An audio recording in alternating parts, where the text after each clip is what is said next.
Big Maxi went down and we all feared the worst, but thankfully it's only 46 weeks as the D's got spanked by the Lions on a strange, humid night at the Gabba. Welcome to the official, unofficial podcast of the Melbourne Demons, the DeeBrief.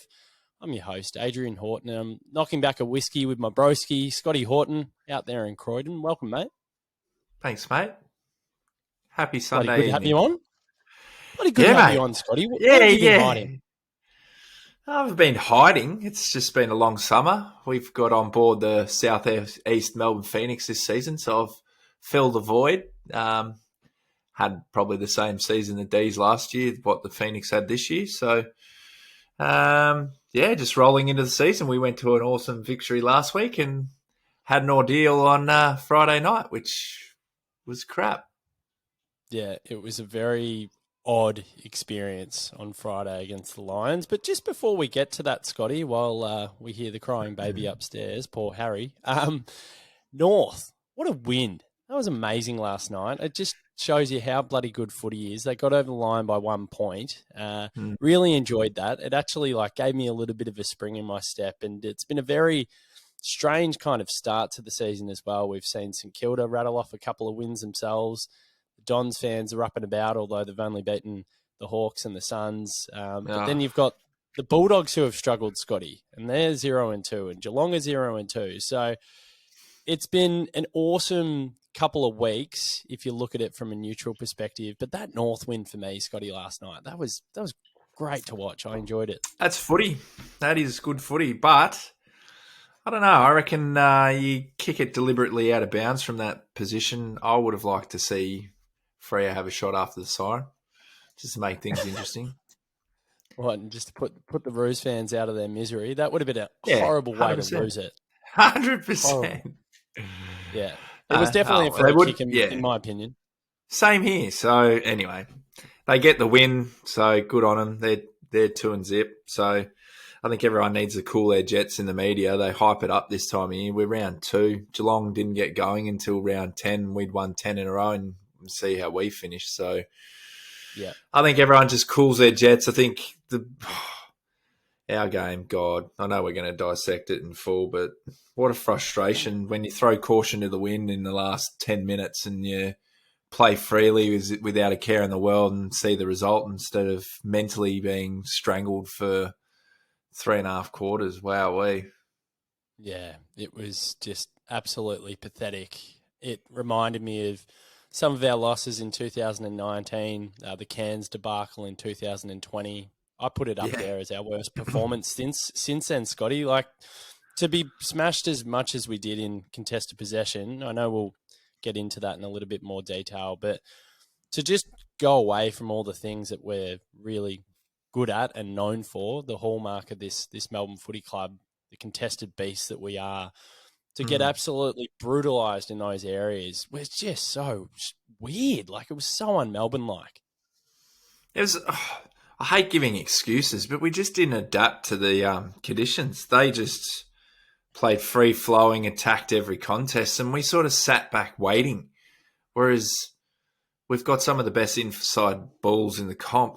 We sort of sat back and waited for it to change, but it wasn't changing. And then you go in for a half an hour, 38-minute break, you come back out, and all of a sudden you play the exact brand of footy that you needed to play head-to-head against that team. That was helter-skelter when we were trying to absorb and control. It was bizarre. So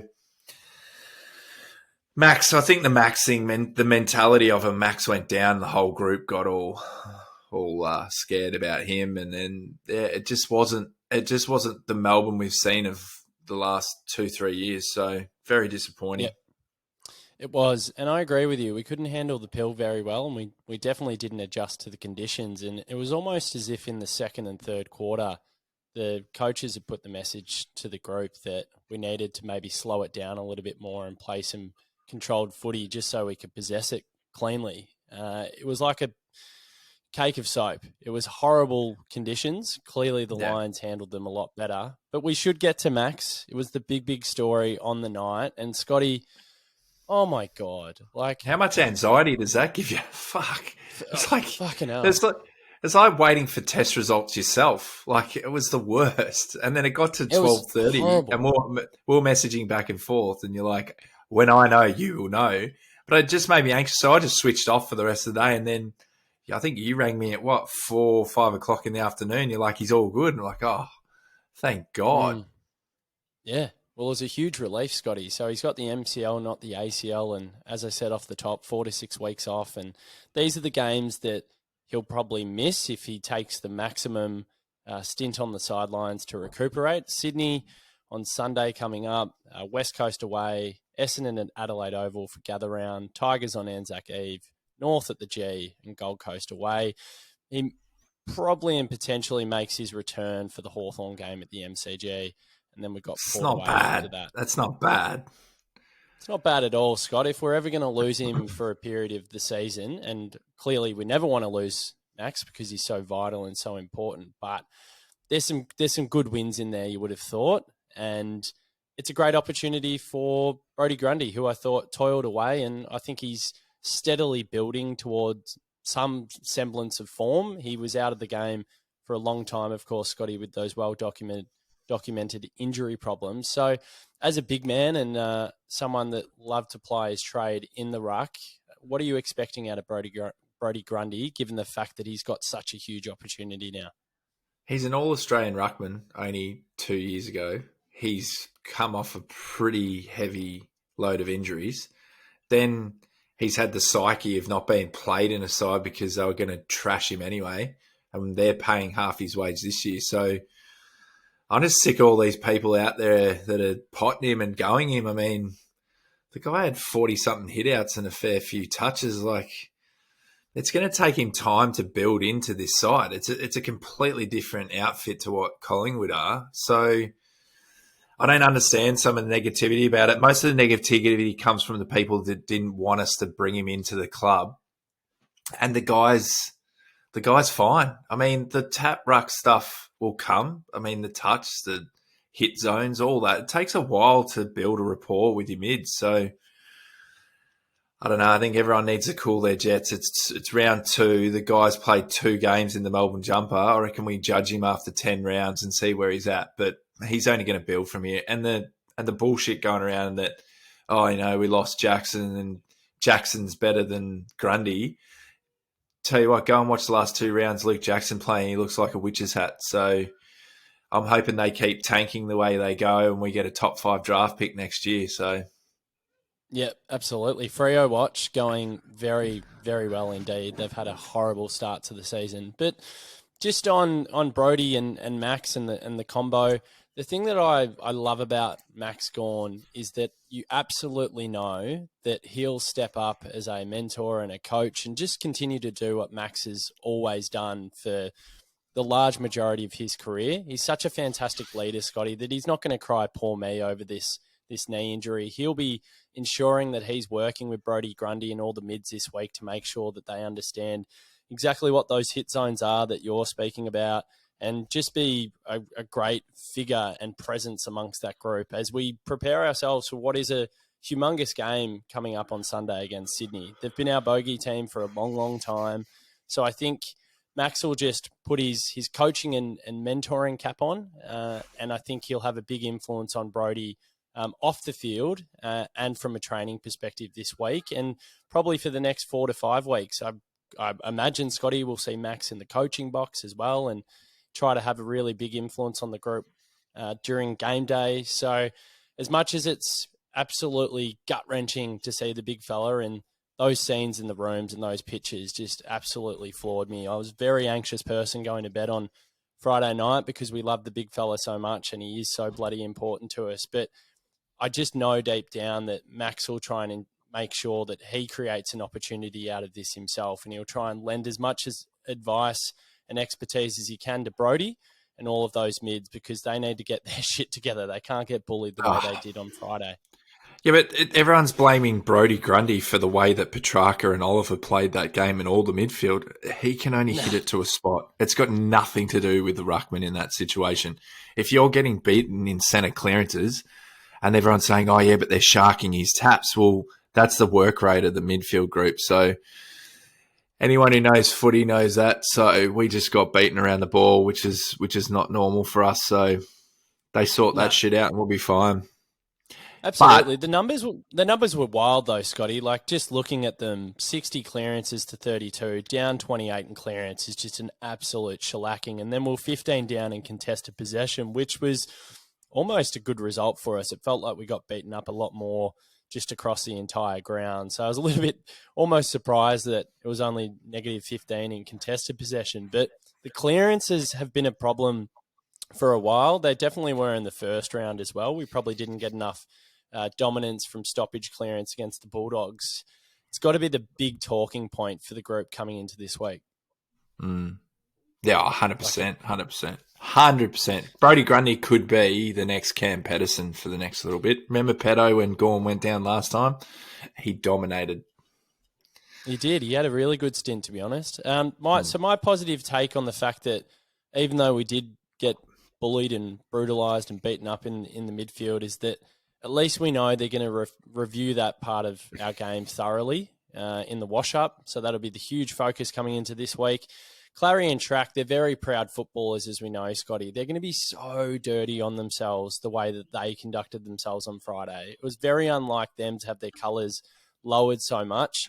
Clary had the 37 kick to goal, but he had 12 turnovers and his hack kicking was reminiscent of his 2019 season. It was awful to watch.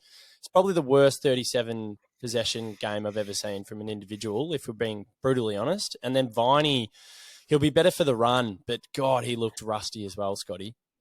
Yeah, I mean, there's plenty of depth in the twos as well, so there'll be a few blokes that'll be a bit iffy going into this week, but those blokes don't normally back up with two games like that poor. I don't think we've seen it, pardon me, for the last 4 seasons with those two. They'll be hungry, and they know how bad we've been against Sydney, so it'd be the same deal as what Brisbane had going into the game against us. Everything was against them. They got pumped over in Adelaide by 50-odd points, so now it's our opportunity to bounce back.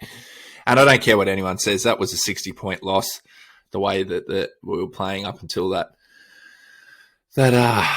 light caught on fire. But, yeah, again, everyone needs to calm their farm. It's only round 2. I mean, we build off it. We learn from mistakes. If you're going to make any mistakes, you want to do it in the first 10, 15 rounds of this year and then start building after that going into September. So I wouldn't be too stressed just yet. And I mean, that last 10 minutes shows what we can do it wasn't even 10. It was like 6 minutes of frantic footy that I couldn't believe.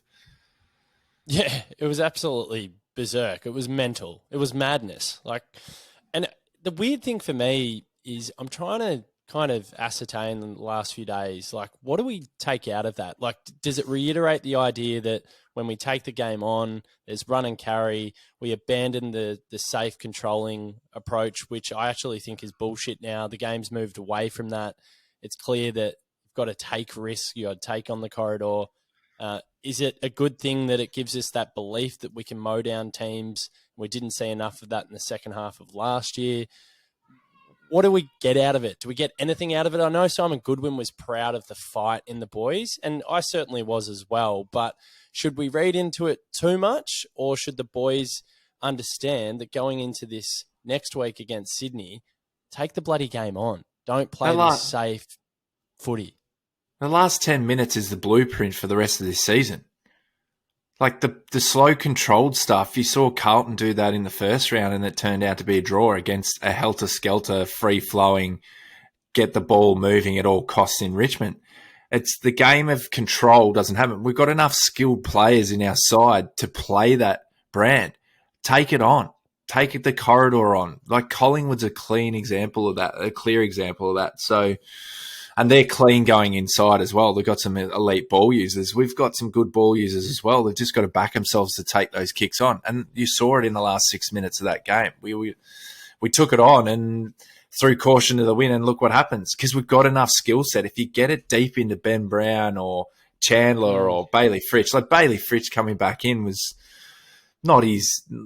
He was good, but he wasn't great, and that was his first game back. Jack will only be better for the run. So take everything from the last 10 minutes, but if the lights didn't go off, we wouldn't have seen that 10 minutes and we would have got pumped by 60, 70 points, I reckon. So hang on, you think that it could genuinely be a blessing in disguise, that there might be some genuine significance behind it moving forward? We might 100%. look back at it and go, we're actually thankful. Okay. Well, Yeah. the It's interesting the because, whole, I mean, but it's everyone's the whole gonna have a mental different thing. opinion. No, but it's a whole mental thing. Like the mentality of us going into that break was the mentality of it was, well, we've got nothing to lose. Let's throw caution to the wind. And because we've got so many good, skilled players, they're all like, all right, let's do this. They got a bit of a breather and they just went bang. So, I mean, if we come into situations later in the year, I hope that we don't get to this point again where there is a 30-point deficit, but momentum shifts are huge in this game now. So I think you just got to ride the wave. And what they did in that last 10 minutes, as much as I said it was a 60-point loss, like that last 6 minutes is the blueprint. Like that's how all the good teams are going to win this year. Off that, just take all risk, go forward. Exactly like Collingwood are doing early, and Collingwood did it all last year as well. And they've improved and they've added. So there's no reason why we can't just take that approach into every game. Yep. No, I absolutely love it. It's going to be interesting to see how it plays out. But just on, and I know it's going to be a fairly negative podcast because it was a horrible performance. But we'll get upbeat and we'll talk about some of the positives to come out of the night. But the one thing that frustrated the hell out of me, and I'm sure most Melbourne supporters will agree with this, was just the 2019, 2020 hat-kicking long bombs into the 50. I keep referencing those two seasons, Scotty, because it was like a blast from the past in a very bad way. Melbourne have always had no issues trying to find the pill, although, we got smashed in clearances on Friday night. But Melbourne have never really had problems getting it forward of centre and getting forward 50 entries, right? But my God, the ball movement going inside 50 was absolutely atrocious. There was just no method, no system to it. It was a hark back to those annoying, stupid days, the red mist that Gary Lyon likes to talk of when he's on the couch. Why did these bad habits just creep back into our system on the night? Was it just systematic? Was it one of those infectious nights where when everything went wrong, it goes wrong? The rub of the green was kind of rolling for the Lions at times, like that little glitch goal that Charlie Cameron kicked off the deck. Like, was it just a bad night and everything just kind of culminates? Like, why the hell did Melbourne revert to that style of play when they were forward of centre? It just bugged me. Yeah, poor coaching. Poor coaching, or just a lack of direction on the field and a lack of composure on the field? Like, I can't imagine the coaches going, but the hey, game boys, plan, just no, but the in. game plan obviously was altered going into that game, so you could see that they were playing that boring style. So it must have been a directive from the coaching staff to say, let's go play this way because these guys are going to go hell for leather, and it backfired.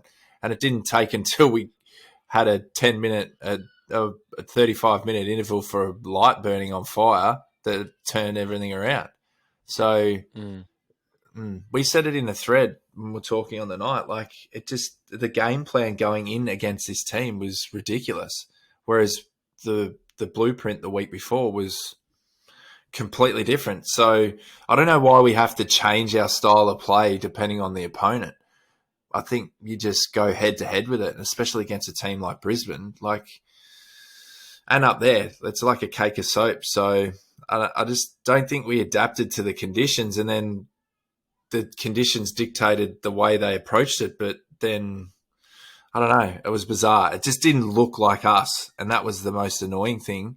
But then the saving grace is the last 10 minutes looked like us. So do you take that moving into next week? So it was stupid. It just didn't look like us, and I blame the coaches for the way that they obviously sent the message down to the players. I think the mentality of Max going down as well is something you need to get over as well. I think they took that a bit too much to heart, as much as it could have been catastrophic for the whole squad. But you need to be able to get over that in the moment. By halftime, they should have been over that and then worried about themselves and worried about getting back into the game. But I don't know, it was it was a very cautious approach on Friday night, which isn't the way you play AFL these days. I tend to agree with you about Max. I think players are always going to go down. It's AFL footy. It's a brutal game. The players needed to compartmentalise as best they could. Yes, it's always going to have some emotional toll on you. I just thought it perhaps lingered for a little bit too long. I would have liked to have seen a few more leaders, maybe get the boys in a bit of a huddle after the Lions were putting a real score on us in the back half of the first quarter. There was something ridiculous, Scotty, like 15 inside 50s to nil in an 8-minute period. It was an avalanche, and it all came off the back of Max going off, and we know that he's just an absolute colossus and he's our inspiration. But the players need to understand that if that happens in the future, you can't just drop your bundle. But does it mean that we're too reliant on Max? Now with Max gone, is it a huge gaping hole in our whole system? Because the kicks down the line don't get cut off now. Like Brodie doesn't play the same way Max does behind the ball. So maybe the dropping of the heads and the group going backwards is like, oh, fuck, maybe Max is gone. What are we going to do now? Who's going to step up? And none of them stepped up. So, I mean, Jake Lever was still brilliant, I believe. But Awesome. There was a lot of passengers that, like, if you're best, this is actually an honest thing. Like, are we that scared that we've lost Max now? And is the mentality, oh, we can't win if we don't have him in the side? You can't. No. The team should, yeah, but that's just the way it look. I'm being facetious. It sounds stupid, I know. but it's a huge gaping hole. So yeah, they got to pull their fingers out. But again, as I said, if you played like they played in that last 10 minutes for at least a full quarter, if we had a full quarter of that sort of pressure and the way that we played, that's how you turn the game. And that was the mindset. The mindset going into it and the directive from above, obviously, is let's play systematic control of footy, don't take any risk because the ball's slippery, to then flipping it on its head and going, let's just go for it and not worry about any of that and put the pressure back on them. So, I don't know. It's a bizarre game, and I think, if anything, they probably shouldn't take anything away from that game and just put a cross for them through it and then just move on to next week and prepare for Sydney. But if you do what you did Friday night against Sydney, we'll get smashed again. Well, I think there's two key takeaways if you're reviewing it. We need to fix up our contested ball and clearance issue that we've got at the moment because it's been really poor for the first 2 weeks. Grundy needs to do his homework with the mids as well because he'll be spending a lot more time in there as the primary ruck. That is the number one thing that they need to work on. And then the second thing is, and I completely agree with you, they need to use that fast, direct, rapid footy in that last 10 minutes after the restart. They need to use that as the blueprint and the mindset of the team coming into the game against Sydney. If they can execute on those two fronts, we'll be in the game. There's absolutely no doubt. And the thing I don't mind about playing Sydney on Sunday at the G, Scotty, and I know they're a bogey side, is the fact that they've had 2 incredibly soft weeks. They've played the Suns, who were brittle, and they did a number on them, and it was easy. They coasted to a win. And then they gave Hawthorn an absolute belting on the SCG in what was bruise-free footy this afternoon. Their preparation is not great coming into this game. It'll lull them into a false sense of security. They've got smashed in the clearances as well. So they've been smashed by 12 in the centre in the centre clearances, stoppage clearances, everything. So they're not a good clearance team as well. So I think they got it pretty easy on the weekend. It'll be a big difference coming down to the G. I think the weather's going to be pretty wet down here in Melbourne as well. So again, we're going to have tough conditions. So just throw caution to the wind. The way that, I hate to say it, the way that Collingwood and Sydney are very similar is that corridor footy, taking every chance that you can and biting the bullet. We've got a good enough defence when they're set. If we want to take that inboard kick inside the corridor, if it doesn't come off, we've got Lever and everyone else to cover it. And I think May will come back in this week. So I think we're all right. It's round 2. Yeah, mate. We'll be We're fine. all right. We're all right. We're sweet. I love Richie Johnson on Friday. I went over to his place and Rollo was there and Joshy Jeans came by. He's a big Eagles fan and saw him. It was definitely not nice to see Sam Elliott on Friday because he's an Essendon. Yeah. He's an Essendon supporter and he's a grub like all of those supporters and he was rubbing a bit of salt into the wounds on Friday night. So I don't think I'll ever watch a game with him again, particularly if it's a Melbourne game. But Richie Johnson, Scotty, he was just sitting there and it was obviously not going very well for the D's for the majority of the night. When we were making our little runs back, I was like, oh, fuck, here we go, a bit of momentum. But then the Lions would get a goal and he'd just go, oh, no, we're fine. We're fine. Then the Lions would get another one. I'd turn to Richie. I go, how are we? And he's like, no, we're fine. We're fine. And then I think it was probably late in the third quarter. I looked at him and I go, we're fine. He goes, no, mate, we're stuffed.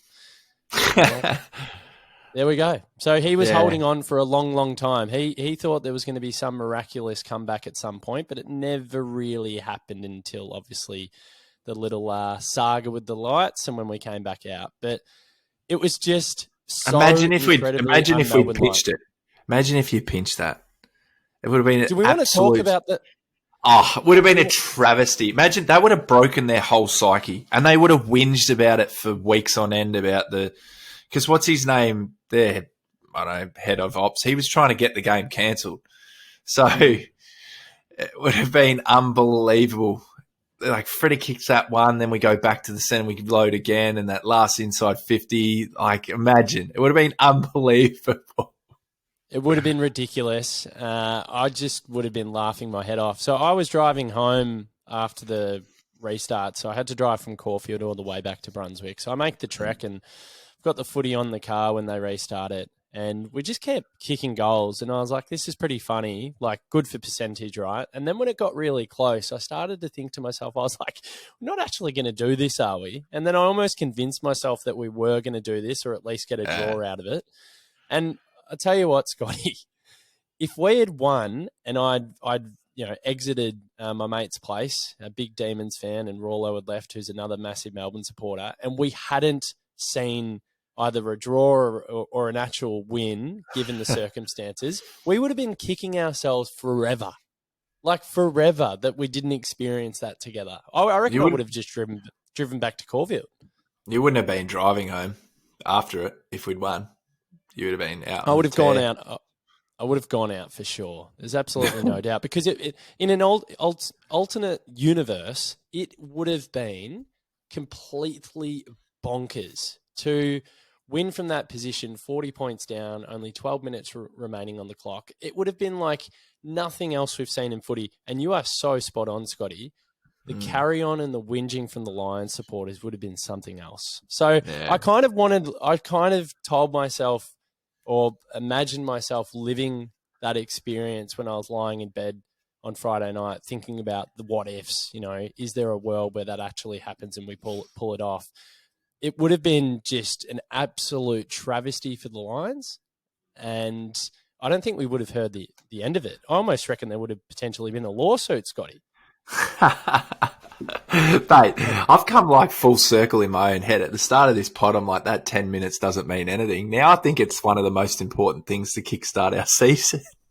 I'm positive now. There's no more negativity. No, so am I. I'm like, that last 10 minutes was lit. Like, the rest of the game was fucking dog shit. And that last 10 minutes was so good. In all honesty, I had flashbacks to the grand final when they kicked, 5 in 4 minutes. Whatever it was. The 3 whatever in a minute. It was. 3 in a minute. But 3 and 4 in a minute or whatever it was. But, yeah, imagine. I mean, whatever. Bring on Sydney. We fucking deserve them. Our uncle and our cousin are like die hard, and they're so arrogant about it as well. So it's they're all arrogant, Scott. Mate, it's a Hawthorn-Smith Cup this weekend, and I hope we get one over him because I'll be the first bloke. Every time we lose to Sydney, which is a lot over the last few years, I always get the text message from him, and he can't be the bigger man. So I might go on the tear myself if we get over them. I know it'll only be round 3, but we owe them so much. Like they haven't deserved to beat us in the last few seasons, like especially 2021. And they always get us. So I think They this do. rivalry needs to be bigger than what it is because they always beat us. Yeah, it's a funny one for me because I never really had much of a distinct hatred for the club or a dislike. I kind of liked them for a bit We there, and couldn't then though because of our other side of the family always liked them. yeah, but recently, it's been probably the last 3 or 4 years. I've really started to create such a distaste for them. Like they really annoy me, and their supporter base. I've found out in the past few years are just insanely cocky and insanely arrogant. So it means a lot to me on Sunday, to be honest. I'm really looking forward to it. I'll be a little bit worse for wear. I've got a wedding on the Friday and a recovery, and so I'll be coming into the MCG probably a little bit dark, but hopefully very upbeat, Scotty, by 6 p.m. on Sunday evening, because it'd be a huge win for the club. It'd get us to 2-1, and it'd set us up for the rest of the year. And I just think it's a massive game for so many reasons. Huge game. Should be good. Yeah, They're coming off a soft one. And then after this, we get a decent run at it. We get a few teams that are, it's only early days, but they seem to be below us in terms of stocks. So we'll see. We shall see. Now, I would just want to go through a few players I believe that are on notice, and maybe a harsh phrase there, or just some players that I've been perhaps a little bit disappointed with for the first couple of weeks. And then we'll turn our attention to some of the players that could hold their heads high from Friday night. And we'll start to get really upbeat, Scotty, because the whiskey's seeping in now. So, mate, we're up and about, mate. That last 10 minutes, wish we had played 10-minute quarters because we'd dominate. Righto, mate. So Jimmy Harms spent a lot of time in the middle, 57% game time, only had the 10 touches. I don't know what he was attempting to do or what his job was on Friday night. Was he tagging? Because he certainly didn't have an influence on curtailing any of the Lions mids. They were just running right. He needs to simplify his game, Scotty. So James Harms, for me, has always been kind of on the fringes of the team. And look, I have enjoyed some of his work over the journey. There's absolutely no doubt about that. And he has played his role well at times. But I'm really starting to question his actual role in the team at the moment, because I thought he was incredibly poor, hasn't had a good fortnight, probably didn't have a great season last year either. But as we know, Scotty, there are a lot of passengers in the second half of the year. But James Harms needs to just get back to the basics. He doesn't take the first option enough. He loves to try he and holds the ball every time. Yeah. I just think he's on notice, and I almost think he's potentially droppable. Jimmy Jordan had a great game for Casey. He had 25 touches, kicked 2 goals. Apparently he was really good. I didn't get a chance to see the game, but I have read the match reports. That's a straight swap for me this week, Scotty. Where do you stand with it? Are you a little bit off Harmsy at the moment? Bring in JJ. Bring him in, you reckon? Yeah, you can't flirt with this at the moment. Like last year, we stuck with the same squad after round 10 and we saw some poor showing from a lot of blokes. You can't just ride the curtails of 2021 anymore. You have to make harsh decisions.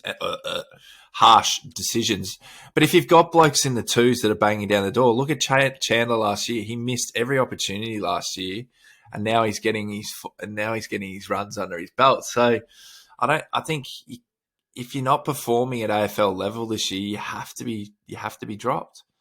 He's had 2 runs at it, and you got a bloke underneath him. You got to reward those blokes underneath. Have to, because that's the culture, and that was the culture shift last year that we saw. It was the 1s v the 2s, and then they had the dust up at bloody honour cart. So, got to reward these blokes. And JJ's played in this side for many a game, so he'll just slot straight back in, and he'll be one that won't want to lose his spot either once he gets back in. So, give him a crack.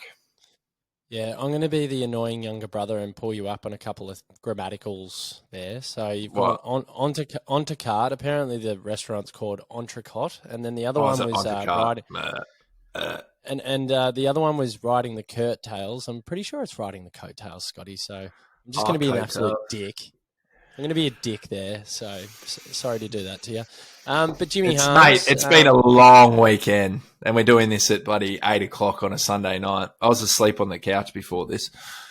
I know, it's harsh. It's harsh, Scotty. But no, Jimmy Harms, I think he's out of the side. I think give Jimmy Jordan a crack. Your mate, the meat eater, Tommy McDonald, is still adjusting perhaps to the pace of the game again. Like, what's going on there? He was all right last week. Talk Structurally, I don't know. I don't know. Again, if he's not in form, there's other blokes underneath him. JVR, plenty of others. So if you're not doing what the coach or what we need you to do, there's blokes that will fill that role. So I think Tommy's come off a pretty serious foot injury, so he'll build into it. But in terms of structure, Tommy plays that role perfectly. So I think Brisbane game was a bit of an anomaly for about 18 blokes. So let's see. I think Tom up and going is probably one of the most pivotal forwards that we've got, and you only got to look at what Ben Brown's put out on the park the last couple of games. So I think T-Mac just maybe 51%. So we'll see. Ooh, interesting prediction. We're going to get to the changes soon and run through a few of the DeeBrief listeners, the faithful, run through some of their answers, because I just put the question out this afternoon. What changes would you make to the side? The last person I want to talk about that's on notice, and I think he's been a little bit disappointing. He'll never lose his spot in the team because I think he's too important structurally and what he does down that wing. But Eddie Langdon's had a bit of a slow start for me, Scotty, given his high standards as well. So, well, his mate on the other wing's been bloody good. He was brilliant, and he's in the list of players that can hold their heads high that I've notated here, Scotty. So I thought Lockie Hunter was brilliant, but Eddie Langdon, just expecting a little bit more from him. That's all I'm saying, because he's a good player. Yeah, bloody good player. Yeah. No, he's been quiet. So, but again, this is the thing. The ceiling's so high for these guys. So if he's playing at only half pace at the moment, just wait till they start firing. I don't want him firing in round 3, mate. I want him to build, but I think Tommy and Lingers need to do the same, and same with Harmsy. But I think Harmsy's been droppable for a few years, and we just haven't done it. So he's been injured at times and made his way out and made his way back in. But I think that spot's interchangeable in the midfield. I think structurally with a wing and then with T-Mac, I think with a forward line that's not as potent as others, I think you keep that wing position and T-Mac as is. Okay, fair enough. So players that I was really happy with on Friday night, Jake Lever was bogged for me. Well, not bogged, but bogged for the Ds. 20 disposals, 13 intercept possessions, 8 marks. A very similar game to what he put up against the Bulldogs. Mate, he started swimmingly, Jake Lever. He looks in fine fettle. And the beautiful thing about it, Scotty, we know that Stephen May went out late, of course, and Adam Tomlinson came into the side. The fact that he's been able to post up these numbers and have such great performances in the first couple of rounds without his mate Stephen May next to him speaks volumes about Jake Lever and how he tries to improve himself as a footballer, because the knock on Lever has been the fact that when May hasn't been there, he's been a little bit exposed in 1v1 situations. Just not the case in the first fortnight. He's been superb. Yeah, he's gone the other way, where people were worried that he had to rely on May and that he was a bit of a sheepdog on his own. But he's been brilliant. And the defensive spoils and just the intercept marking, I mean, he was already at a pretty good level, but in the first 2 rounds, he's at an elite level. So hoping he can build on that. And then when May steps back in, then the band will be back together. But be reminded, though, when May stepped back in after he did whatever the injury was last year, he took about 2 or 3 weeks to really get going. Great. So, yeah, we'll see. He did. He took a long time. Oh, it's after the suspension when he owed us. That's right. And he was really slow to come back to form. Yeah, so how good is it knowing that we've got a bloke in Jake Lever that's playing brilliant footy at the moment? So he's up and about. But you're right, Stephen May to come back into the side this week and hopefully hit the ground running, because as we know, such a mightily important player to us. So important. Yeah, 100%. Lockie Hunter, we spoke about him, but I just want to read out his stat line. 22 disposals. I won't take one off you, Lockie. A goal and 4 tackles. He was brilliant. That was a really tidy performance from him. Hopefully we're going to see more of what he brings. I think he was close to 500 metres gained as well. So I think that was the first illustration of why we brought him across. I love the way that he holds his width in the same way that Ed Langdon does. But I also liked his attack on the footy and how he got dirty and he put pressure on as well. So I thought that was really impressive, Scotty. And I think in terms of his skill execution, he's a pretty clean footballer. So I thought it was a brilliant display from him. Your thoughts on Lockie, just quickly? Oh, we got him for a set of steak knives, didn't we? He's bloody been brilliant. Yeah. No, he's unbelievable. He's an elite ball user. Elite. Yeah, and he takes the first option as well. Just a few others I'm going to rattle off before we get to some changes. So Benny Brown kicked the 4 goals. He's got 8 for the season so far. What a great start for him. I'm going to throw myself under the bus. I didn't want him in the side. What? I'm going to do it, Scotty. I'm going to throw myself under the bus. So I didn't want him. When we lost to the Lions, when we lost to the Lions in that semi-final, I wrote a message on the plane, I think with the predicted 2023 team, and I put in there in an asterisk, Ben Brown to retire due to debilitating knee injuries, right? I thought he was done. Toast. See you later, Ben Brown. Thanks for your services. A great person. 2021, he was fantastic. Helped win us our first flag in 57 years. All good, Benny. But see you later. I think you're done. Your body's not holding up. Your knee's not holding up. What a change in fortunes. He is moving so well at the moment, Scotty. He's got the beautiful shaved scone, of course, raised all that money for cancer. And he's dobbing them from everywhere. I think it's been a tremendous fortnight for him. And it's reiterated that I know shit all about the game. And we all make outlandish opinions about our football side. But God, I know nothing because this bloke is winding back the clock and I'm so impressed and so happy for him. Yeah, no, it's great. I mean, I think he's second or third in the Coleman already. So he looks fit. His kicking's been great. So, I'll eat humble pie with him. He's been unbelievable. So, and I hope he can keep building on it. I mean, he coming off the pretty injured year last year. Let's hope he can keep performing because he still marks the ball at the highest point and he still brings it to ground and he's quite nimble for how awkward he looks. So, well done, Ben Brown. Well done, Ben Brown. Next one, Bailey Fritsch, 3 goals, 1 goal assist. I think you're probably right. He was a little bit off at times. His leading patterns weren't what they normally are. He's probably just a little bit sketchy coming back into the side. But the thing about him, Scotty, he's so clinical. To just get on the end and keep dobbing them, get 3 in your return, know that you're not at full tilt. He'll be better for the run, as we've said. Really happy with him. And then the last player I wanted to point out was I thought Jake Bowie was a good player for us as well. Went under the radar a little bit, but I thought he was really clean, good decision-making for most of the night. And he put his best foot forward. He's trying to get himself into full tilt and top form. And I thought he had a commendable performance and he was one of, again, the very few that could probably hold his head high. So that was the only other one I can think of. On the flip side, how poor was Brayshaw's disposal? I've never seen him butcher the ball more in my life. He does butcher it a bit, though. He's always it was just glaringly clear on Friday night how poor he was. It was when the lights went out, he'd missed that target as well. It was a simple kick.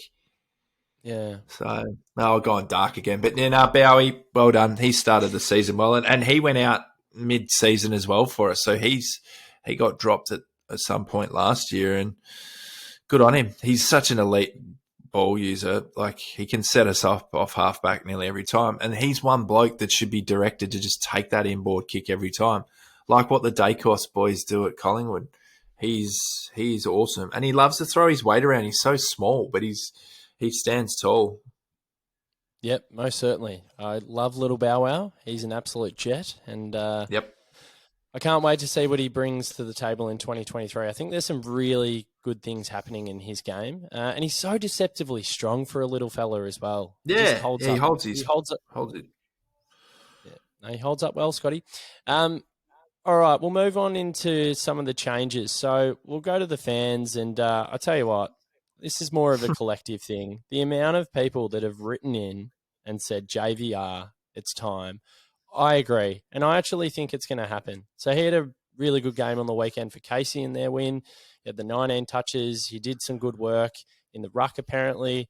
So clearly the coaching staff, perhaps trialling that as a bit of an option. Maybe he tag teams with, say, a T-Mac and relieves Grundy when he's not in there. But I think it is time. I think he's done his dues. The boy is definitely ready physically. There's absolutely no doubt about that in my mind. Having seen him in the flesh, having seen some of the work he did over the course of last year, and now he's got another pre-season into him, the body's probably bulked up a little bit more. I think we roll the dice, Scotty. I think Jacob Van Rooyen will make his debut against Sydney, and it's bloody exciting. It's time. What do you reckon? Come on, mate. It's time. It's time. Mate, it's been time for ages. They should have played him last year, but we didn't. So get him in, but don't do what we did with Weeds. Get him in and leave him in for a big block. Like, give him a real run at it, because you can't expect the bloke to come in and kick 10 goals. Imagine if he did, but can't. Just let him get in, let him find his feet, let him find the speed of AFL, but just leave the kid in, because once he gets motoring and gets going, I believe this kid can be doing big things for us. Yeah, 100%. So I think I'm expecting to see JVR, and I know a lot of people are expecting to see him. I think the time is right because we've got Big Maxi out. There's an option to bring him into the team.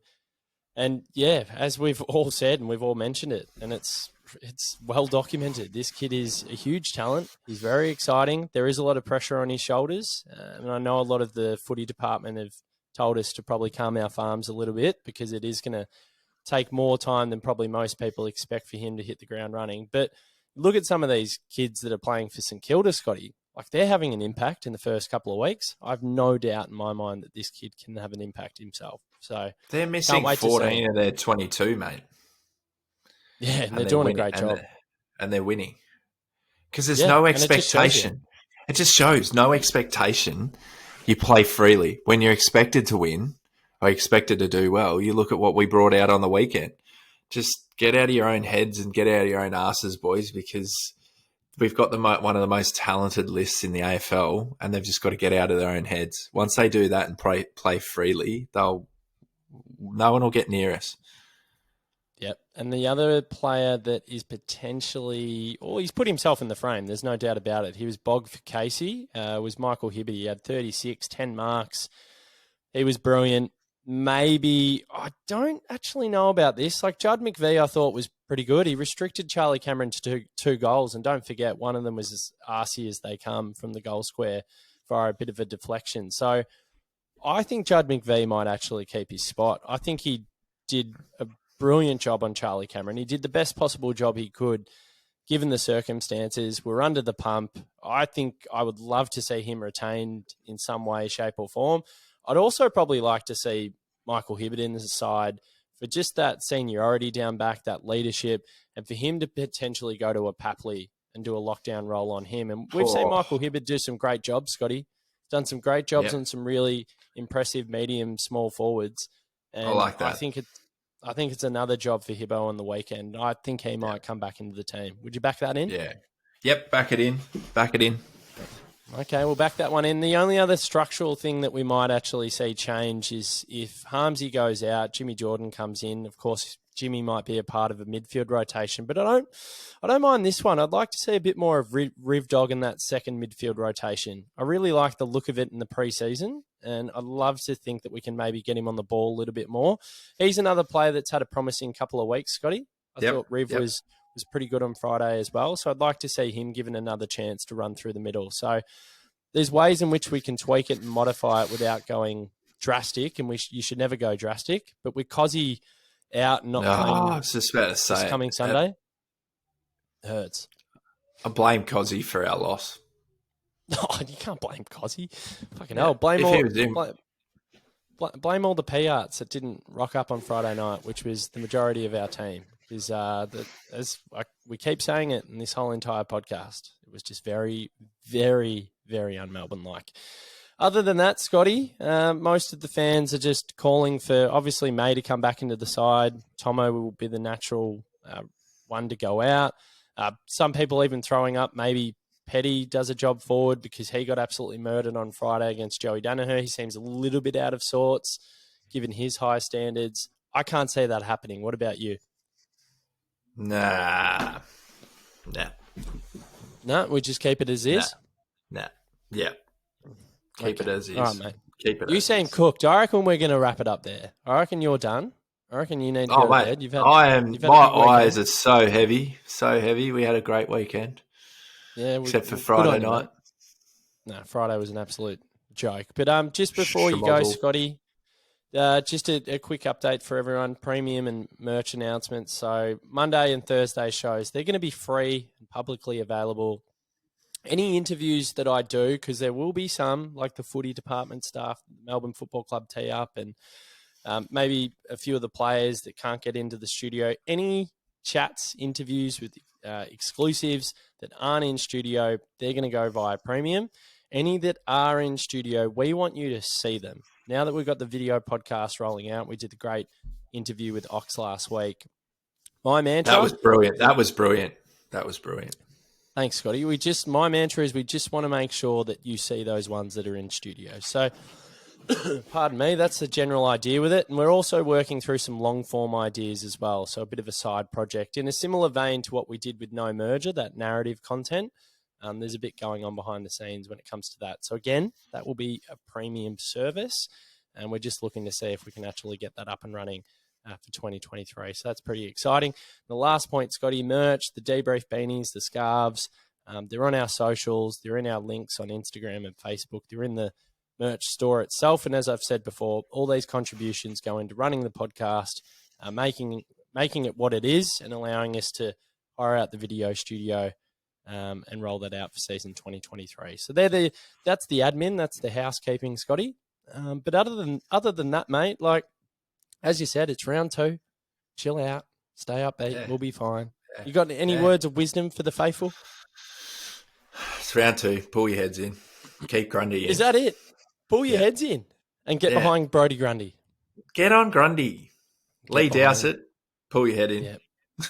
It's fine. It's round 2. Even if we're 1 and 2, what are we? 1-1. If we're 1 and 2 or 1 and 3, we're fine. We just got to find our mojo. Get JVR in. He'll kick 10. Then we'll be fine.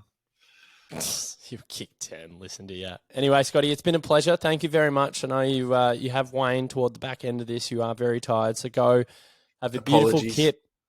No. You're fine, mate. You're fine. I mean, you were good for probably 80% of it. So we'll give you an 8 out of 10. Oh, okay. Is that okay? Will you take it? Will you take the 8 out of 10? Standard. Yeah. No, you were good, mate. You were good. So we'll leave you to it. But other than that, we're going to love you and leave you to all the DeeBrief faithful. We'll be back on Thursday in the studio. Myself, Mark, and Adzi getting pumped up for the game against Sydney. Can't fucking wait for it. Let's go.